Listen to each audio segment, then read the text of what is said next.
We spent 14 days crossing the Atlantic on the Carnival Mardi Gras. This was our first transatlantic cruise and we were excited. The Carnival Mardi Gras as an XL class ship is one of Carnival's largest ships. It usually sails only in the Caribbean, so we were glad we got to enjoy it sailing across the Atlantic. We boarded the ship in Port Canaveral, Florida. We opted for an earlier boarding time because we thought it might be easier and fewer crowds. We were both really amazed at how quickly they got us through security and how quickly they got us onto the ship. We decided during this cruise to check off one of the things on our travel bucket list when Carnival gave us a great opportunity to upgrade to a suite at a really reasonable price. So let's take a look at our XL Suite. As you come into the living room, it was absolutely beautiful and very spacious. The living room is about the size of the normal interior cabin that we usually purchase. There was also a complimentary bottle of wine and fruits, nuts, and candies. As you head into the bedroom, you're greeted by a welcome sign, which I know everybody gets on their TV, but the television was huge. There's also a second exit out to the balcony. Now, the closet space was wonderful. Now, this is kind of a standard closet, I get that. But as you'll see in a moment, out in the living room, there's an entire other closet that's available for use.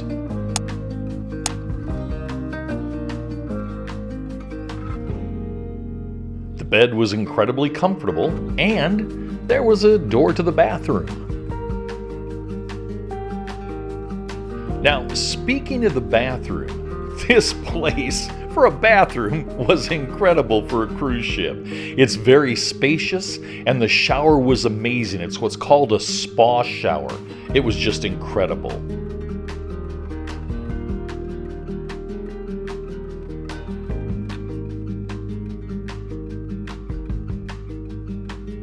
As we head back out into the living room, this is the other closet that I spoke about just a moment ago. It just gives you more places to hang clothes and to store stuff. Next, let's head out onto the balcony. This balcony was wonderful. It was a wraparound balcony from the front of the ship to the side of the ship. There was seating on one end and a chase lounge on the other end. You'll notice the railing of the balcony is all steel versus panes of see-through glass. Now, the reason for this is because being at the front of the ship, the wind can be very intense, and so they put the steel there to block the wind. But you know what? That steel doesn't block your view. Check out this whale we spotted off the side of the ship.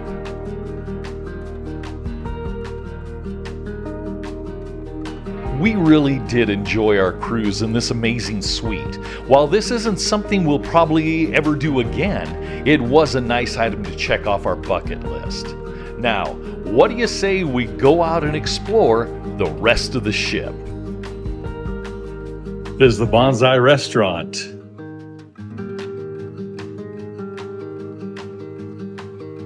And of course, some nice higher-end shopping, if you're interested in that.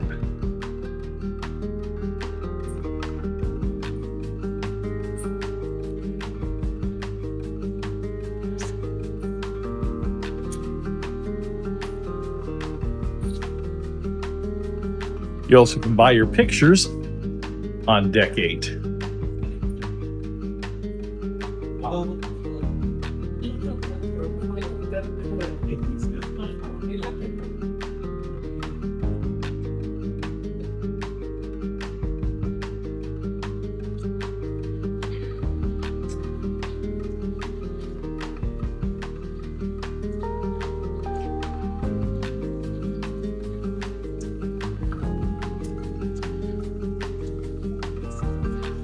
This is the Bar de la Rose.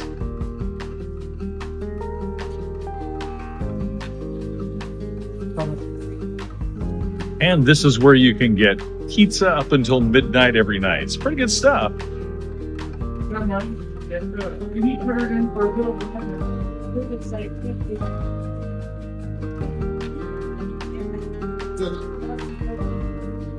The Piazza Pianini. It's where you can get sandwiches of all kinds. It's really, really good. This is Rudy's Sea Grill. To be honest, I heard mixed reviews on this. At midnight on the last day of the cruise, that's the time to come to guest services. They're empty. There's all kinds of stuff going on in here. This was one of my favorite hangouts. There's the Pig and Anchor. There's portside liquor and tobacco. Then there's Heroes Tribute Lounge. You can get ice cream here, sit and relax, and watch some sports on a big screen TV. Or, if you're into foosball, and what is that called? Shuffleboard? You can come here and play. It's a blast. Then on this side, as I said, is the Pig and Anchor. Now, normally, they have a band going on here. And the whole time of the cruise, the band was absolutely amazing.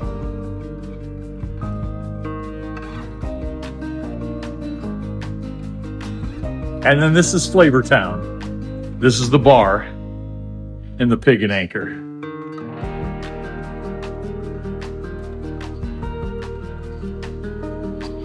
Right outside, let's see a small pool area. Also, Flavor Town serves beer that is brewed right on the ship. It's pretty cool. And it's great beer.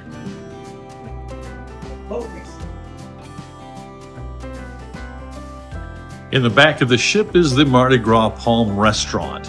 That's one of the dining rooms you can go to. This is the Fahrenheit Steakhouse. It had some fantastic steaks. Of course, they're tearing everything down since the last night of the cruise. They had a full bar. Great place to eat.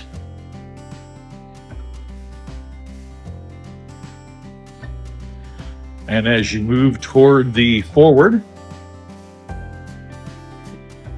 you can see Emerald's Bistro 1396.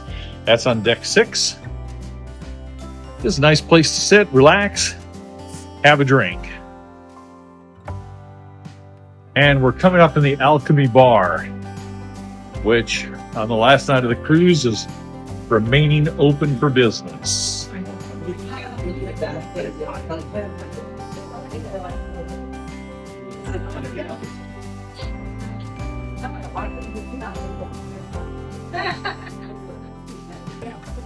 This is the Limelight Lounge. They have various things here, from musical groups to comedians. Then, of course, there's always art for sale. There's always art for sale on cruise ships. And this is Mardi Gras souvenirs and stuff like that.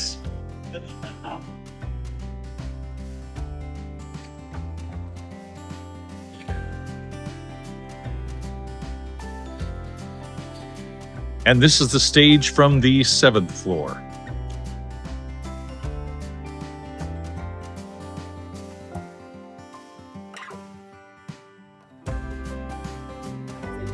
This is more seating for the stage on the 6th floor. Here's more of the casino. This is one of the biggest casinos I've ever seen on a ship. And of course, the casino is always open if they're in international waters. On the 6th deck is the Grand Central. And this is where the stage is, large seating areas, and lots of places to shop, like a candy store, the Cherry on Top, which, well, I visited there a couple times.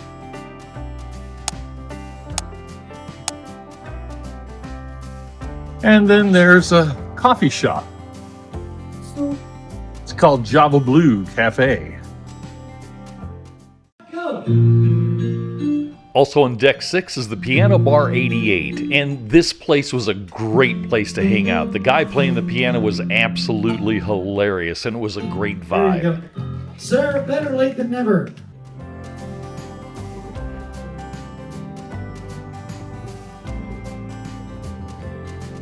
This is the Brass Magnolia. There's lots of good jazz music in here. It's a great place to come sit, relax to some wonderful music.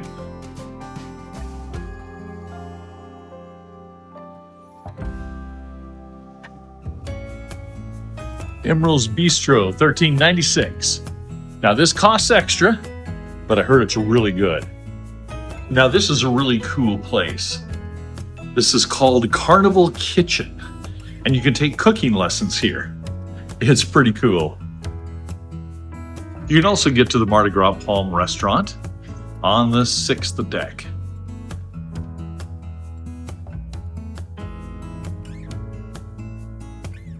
In addition to more shopping, stuff like Christian Dior and others at Hip Fish Accessories. Then, of course, there is Punchliners, which is the comedy club. On deck 16, which is the Lido deck, you'll find pool and chase lounges and all kinds of various other specialty restaurants.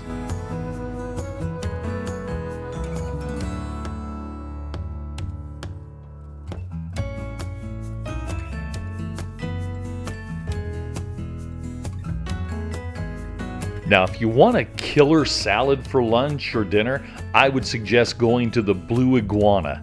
It was absolutely an amazing salad.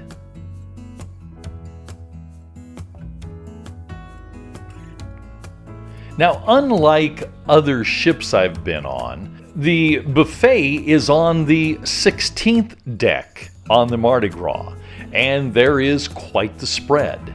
Now, to be honest with you, I think the quality of the food on the buffet has been going downhill consistently in cruise lines, specifically Carnival.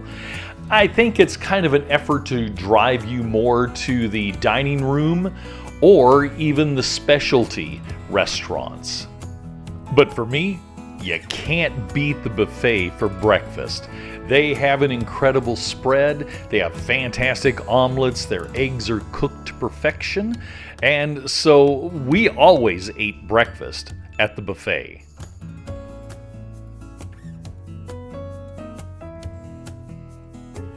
Now, I will warn you, on these larger XL class ships, getting through things like the pastries and the fruit and the salad bars can be a bit like bumper cars. I'm telling you, it's almost every man for himself.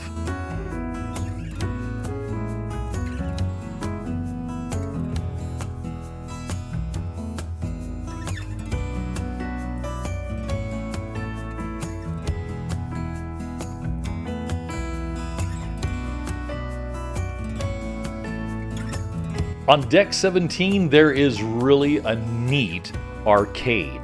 There are all kinds of games here that will appeal to the young, to teenagers, and even the older folks.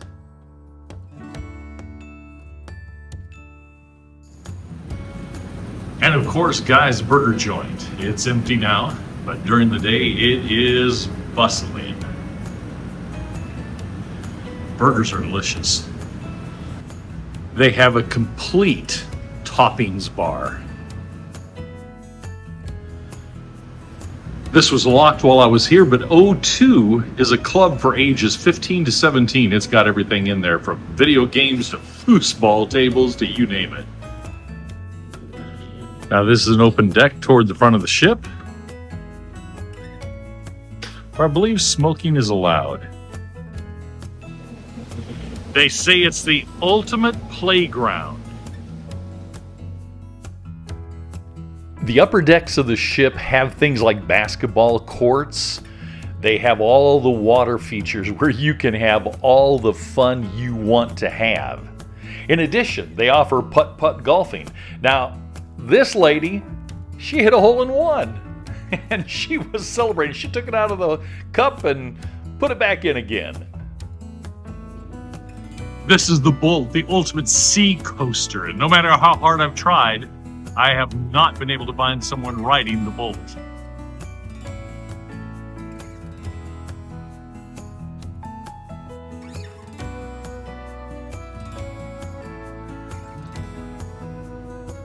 There's a nice walking track, and there's a lot of cool places where you can just sit back and relax. 7 times around this track makes a mile. Pickleball is all the rage, so of course they have a pickleball court.